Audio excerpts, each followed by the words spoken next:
What does it take to make a great run-based game? Tight combat, of course. A variety of mix and match abilities that interact in interesting ways, certainly. Hades, an isometric beat-em-up from developer Supergiant Games, offers all these things even in its early access launch state. Blending layered, mechanically meaningful storytelling elements with an addictive, almost endlessly replayable structure, Hades is already well on its way to becoming a roguelite the likes of which we've rarely seen.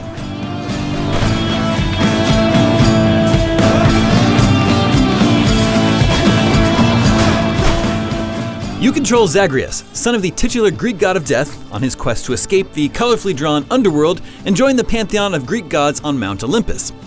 It's as good a setup for a roguelite as any, but what really makes the story stand out are the residents of Hades' court. After each run, Zag returns to the palace where the god of death and his rotating retinue reside. As you make progress, either by getting farther from home or through buying upgrades, Zag's friends, servants, and mentors serve up intense hits of story in the moments between attempts to leave the underworld. Layer by layer, their bits of gossip and anecdotes conjure a cast of beautifully articulated characters. Characters like Dusa, the adorably anxious Gorgon maid, and your mentor, the legendary warrior Achilles, make it refreshing to come home and hear more about the underworld and its residents. The fight to escape is effectively a gauntlet of wave-based combat challenges in which Zag fights through room after procedurally generated room of demons and shades. As of now, there are a fairly limited number of arena constructions, and you will start to recognize the layouts quickly. Hades never feels repetitive though, thanks to the variety created by its in-run progression. Hades gives you the ability to create a new and exciting version of Zag in every run. He always has 3 attacks, a primary strike, a special, and his powerful magic missile Cast Shot. He also has a dash to avoid danger. These attacks start out weak and straightforward, but get stronger and more interesting very quickly. Each room you complete earns you some kind of reward, either resources to spend later on or upgrades that enhance Zag's abilities. Most notable among them are boons, powers from the Greek gods that modify Zag's core attacks or give him passive bonuses. Zeus, for example, can add chain lightning to your attacks that arcs to nearby enemies. As you find more boons, you mix and match abilities and create a fun and very powerful plan of attack.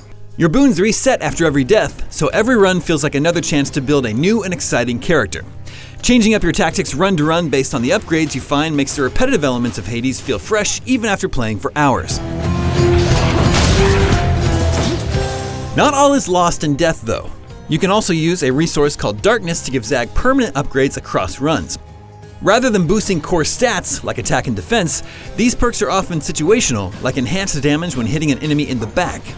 Customization is king in Hades, so these upgrades can be redistributed at any time, which can be helpful if you want to adjust them to suit a new strategy. Hades' biggest current stumbling blocks are its 2 boss fights, which appear at specific points in each run. They offer interesting attack patterns and a new kind of challenge to break up the generally samey wave-based rooms, but definitely overstay their welcome. The time it takes to learn their attack patterns and upgrade Zag stall out the otherwise quick and satisfying pace, and of course, failing to advance in the dungeon staunches the flow of the story. Hades nails the core elements of the roguelite: tight combat, meaningful customization, varied abilities that differentiate runs, and interesting progression. All laced with a meaningful story hook. It's one of the few games where the fact that it will keep changing and growing just makes it more enticing to come back and play again and again over time. There's a big difference between a great early access release and a great finished game, but Hades has all the makings of something special. For more, don't forget to check out the first 15 minutes of Hades gameplay. And for alternative roguelites, check out our reviews of Dead Cells and The Binding of Isaac. And for all things video games, keep it right here at IGN.